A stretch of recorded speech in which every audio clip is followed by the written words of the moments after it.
Então, continuando, né, nosso vídeo aqui sobre a série de PLC, né, programação de PLC da Delta, ok? Eu sempre gosto de usar manuais, né, datasheets ou manuais aí conforme o contexto, e nesse caso aqui eu vou estar usando então esse manual de operação e programação da Delta.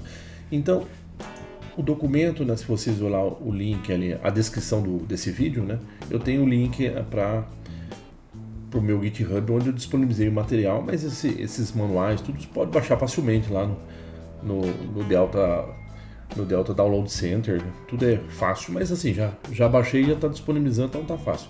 Então, o que eu vou usar, usaremos aqui bastante, é esse aqui, que é o manual de operação e programação da série, né, de PLC da DVP.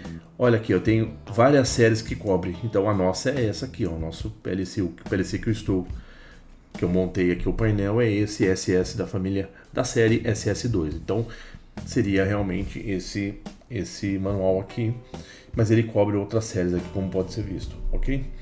Então, na página 11, eu tenho um índice, só para nós vermos aqui, eu tenho um índice, começa o índice, então nós veremos um pouco dos conceitos sobre o PLC, seguindo mais ou menos aqui o material didático, né? Esse manual de operação e programação, a parte de conceitos de programação, e aí a gente vai conhecendo o software, vai fazendo, a gente vai não só apenas lendo aqui, mas montando algumas aplicações, enfim, numa sequência lógica, né?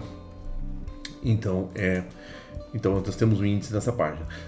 Eu vou adiantando aqui que nesse mesmo manual de operação e programação, na página 4950 tem alguns conceitos, né? É conceitos de programação, mas eu acho que para a sequência lógica eu tenho que adiantar aqui, deixa eu aumentar, né? Ok?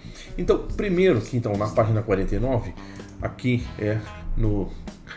no capítulo 2.6, então a parte do PLC vai ser falado sobre bits, nibbles, bytes e words, né? Então, eu quero somente adiantar isso porque é uma parte assim, a gente vai usar muito, né, esses termos, então tem que ficar muito claro, ok? Claro que esse aqui uma série sobre PLCs, então eu tenho que tratar o público aqui para quem não tem conhecimento nenhum, né?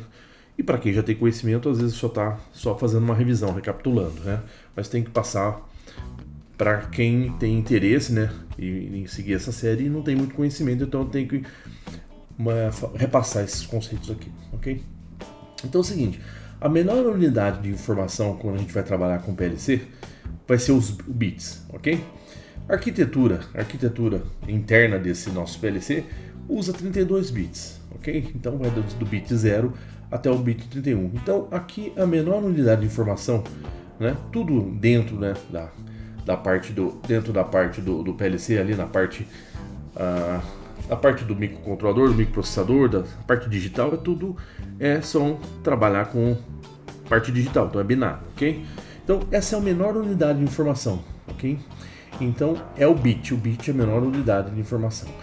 O nibble já vem no segundo nível aqui. O nibble é um agrupamento, quando eu falo nibble, é um agrupamento de 4 bits, ok? É que esse não é tão comum a gente ouvir, né? Nibble, mas são 4 bits. Agora o byte é muito comum ouvir. O byte é um agrupamento de 8, então aqui já está mostrando os agrupamentos, né? O primeiro, o byte 0, aqui vai lá do bit 0 ao bit 7, então são 8 bits. O nibble 0, do bit 0 ao bit 3, são 4 bits aqui, né? Ok? Então nós estamos vendo nibble, byte, aí o word, a word tem 16 bits, né? Então do bit 0 ao bit 15 eu tenho a primeira word. Então, ok? Então eu tenho aqui para 32 bits eu tenho 2 words aqui. Ou um tipo chamado double word, que são word dupla, né? Que é uma palavra dupla, uma double word, ela usa 32 bits aqui.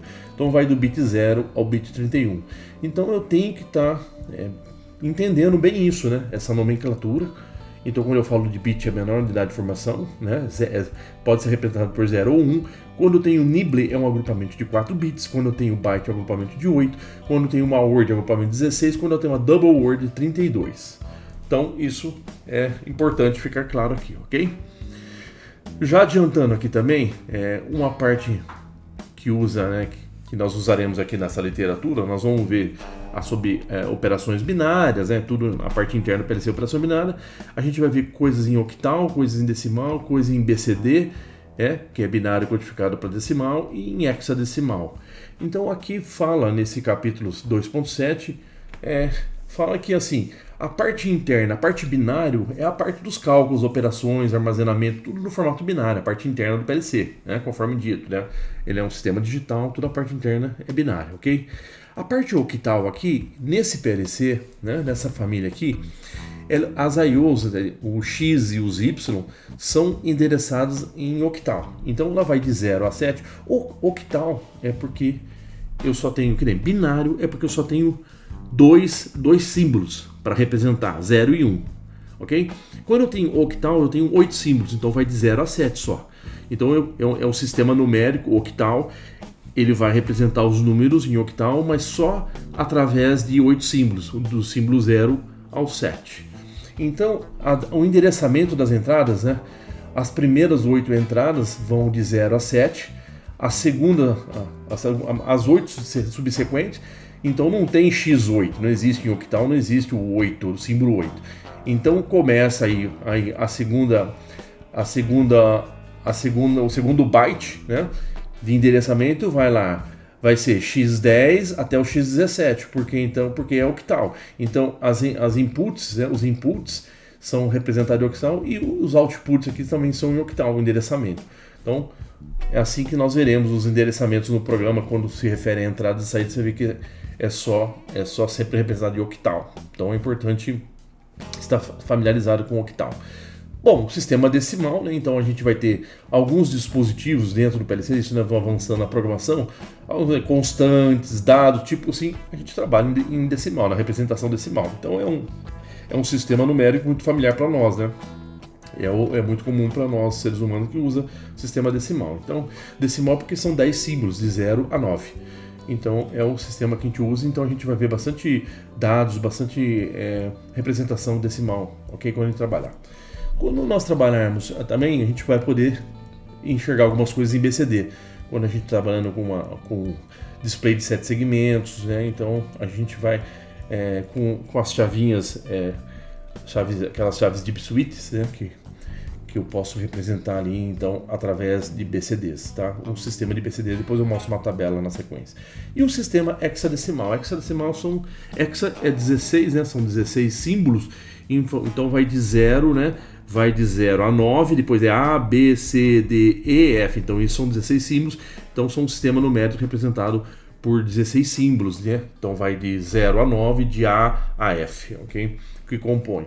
Então também, muitas vezes internamente, quando for usar na programação, vou usar numeração em hexadecimal, então tem que estar familiarizado, que nem, olha, existe uma instrução aqui chamada move, então eu estou trabalhando, movendo o dado em hexadecimal, então eu vou estar familiarizado com o sistema hexadecimal para nós estarmos dando continuidade nesse curso. Vai aparecer sistemas em hexadecimal, ok? Então, só para mostrar um pouco aqui, ó, do que nós falamos, tem uma tabela aqui, né? Então, o sistema binário, né? Sistema binário, numeração binária, então 0, 1, 2 é a sequência. Então é binário, eu tenho que fazer um sistema de contagem aqui, né? Operações, onde eu só uso os dois símbolos, né? Binário, 0 e 1. Então só tem 0 e 1, mas eu represento aqui nesses 4 dígitos binários, 0, todo em 0 é 0. Esse primeiro em 1, 2, 3, 4, 5, aí é assim a contagem binária. Aqui a contagem octal, olha lá, 8 símbolos, de 0 a 7. Então quando continua, já não é 8, né? É o 10, 11, 12, 13, tá, ok? Então, e aqui é o decimal, ok? Então o número 8 em decimal, ele representa aqui, olha, ele tem essa representação em binário, tem essa representação em octal, o número 8, né? Como eu não tenho em octal o símbolo 8, então eu volto de novo a representar aqui. Então, em octal, o número 8, né? No sistema decimal, o número octal é 10. Então, é assim que vai. O BCD, então, quando eu for usar as chaves DIB, as DIB suites, as chavinhas que eu seleciono, ou o display de segmento, eu uso, na verdade, o sistema de binário codificado para decimal, né? O BCD. Que é essa representação. Basicamente ele é quase igual ao binário, só que ele vai até um limite aqui, né? Ok? Ele conta de 0 aqui. Ele vai, olha, 0, 1, 2, 3, 4, 5, 6, 7, 8, 9, aí 0, 1, 2, essa é a representação, tá? Em BCD. E aqui a representação, então, em hexadecimal, né? Então uma contagem aqui, 0, 1, 2, 3, como eu falei, 10 aqui, não é 10, né? Não é, como eu estou trabalhando em hexa, então ele é o A, ele é o B, então ele tem 16 símbolos, ok? Aí quando eu vou rodar e continuando, o F aí volta lá, 1, 0 e tal, ok? Então, o número 16 em decimal, ele é o 10 em hexadecimal. Então, assim, eu só estou destacando isso porque eu tenho que estar muito familiarizado que nós vamos usar durante essa série, durante programação com esse PLC, usar esses sistemas numéricos. Então tem que estar familiarizado, ok? Bem, é isso. Então eu quero mostrar aqui para vocês, falar um pouco assim, a gente vai ver sobre programas, né? A gente vai programar o PLC. Então no PLC chega as entradas, né? Eu tenho as entradas digitais aqui, posso ter analógico, aqui é só representação, tem algumas entradas digitais aqui, né? Representada por algumas botoeiras. Eu tenho saídas lá do outro lado deles, saídas, motores, piloto e tal. Então, às vezes eu quero um certo comportamento, né? Isso aqui vai chamar, o que vai ter interno no PLC, quando a gente vai programar, a gente vai criar um programa, a gente vai criar uma aplicação do usuário, né? Porque essas entradas e essas saídas não estão conectadas a nada aqui, né? Se não tiver nada aqui dentro, se não tiver programa nenhum, nada funciona. Eu posso apertar qualquer botão aqui, nada acontece na saída. Mas quando o usuário quer fazer uma aplicação, ele deseja, né? Então ele vai ter ali que ele deseja quando eu aperto esse botão verde, né?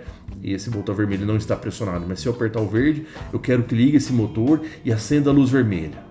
Aí quando eu quiser desligar, né, aí eu posso soltar ele permanece ligado. Aí quando eu quiser desligar, eu aperto essa botoeira, esse motor desliga e acende. Então é um comportamento que eu desejo. Então eu vou ter que fazer aqui um programa, é o que nós vamos aprender, para que ele tenha esse comportamento. Porque se eu não tiver, né, se eu não tiver nada aqui, não acontece nada se eu ficar pressionando essas botoeiras, ok? Então assim, o que nós vamos ver é o conteúdo dentro dessa caixa chamada PLC. Nós vamos criar através de lógicas, né? A gente vai ver um comportamento desejado, ok? Então, isso a gente pode chamar de aplicação do usuário ou programa, o programa do PLC. Então, nós vamos aprender aqui nessa série a desenvolver, fazer aplicações do usuário, ok? Então, seguindo. Então, aqui só para adiantar, né? Nós vamos ver aqui que o nosso PLC eu posso trabalhar com 3 tipos, né, de programação, de aplicação do usuário. Eu posso escrever programas em lista de instruções, chama instruction list, ou ladder, né? Então essa parte a gente vai usar mais ladder, que é uma parte mais gráfica, né? Mas quando vocês vão ver, quando eu vou compilar, na verdade tudo vai virar uma lista de instruções. Então, ou eu posso, depois que eu tiver muito avançado, familiarizado, a gente vai ver lá que eu posso já entrar direto, né? Então essa programação aqui em ladder, em lista de instruções, ela são essas 3 linhas aqui. Eu faço um load x0, ele está carregando x0, então x0 end x1 é uma end aqui combinando, e agora a minha saída é out. Então eu posso programar aqui, mas eu posso programar direto em lista de instruções, né? Já colocando as instruções, montando as linhas. Mas para ficar mais fácil, nós vamos programar em ladder, que é uma parte gráfica muito intuitiva, que quando eu compilar ela vai criar a lista de instruções. Aqui só está explicando o que cada linha faz, né? Mas assim, ó, aqui está alguns exemplos. Então eu tenho 3 formas de programar o nosso PLC. Através de ladder, é essa que a gente vai mais usar. A gente vai ver que tudo vai virar lista de instruções, mas no futuro, quando tiver avançado, eu poderia já criar o programa direto em lista de instruções. E o terceiro modo, que é um recurso dessa família, desse PLC, mas a gente não vai usar, que é chamado de SFC, que é a Sequential Function Chart, né? Então, quando você quer programar aqui, o que na verdade é essa representação, né? Se eu estou programando em SFC, eu estou programando, ela tem essa parte gráfica aqui, eu crio steps. Então, quando eu compilar, ela vai virar isso aqui, né? Aqui os passos em ladder, ela fica mais ou menos assim, uma representação de SF. Eu tenho steps, eu tenho sequências de operação. Enquanto eu não terminar uma sequência, ele não vai fazer a outra, né? Então é um estilo diferente, nós não veremos isso, mas eu só estou abordando aqui porque é um recurso desse PLC também. Então, no próximo vídeo, já está dando aqui o limite para esse vídeo, nós vimos aqui que a gente vai usar o nosso manual, qual o manual que nós vamos usar. A gente viu um pouco dos conceitos de binário, nibble, né, byte, word, double word, ok? Nós vimos aqui os tipos de programação que eu posso fazer, né? Posso fazer em ladder, eu posso fazer em lista de instruções, ou aqui mais avançado em SFC, que a gente não vai trabalhar. A gente vai trabalhar com ladder e ele compilado ele vai virar a lista de instruções. Então, por esse vídeo é só, nós continuaremos aí vendo o programa no próximo vídeo, ok? Agradeço a atenção, obrigado.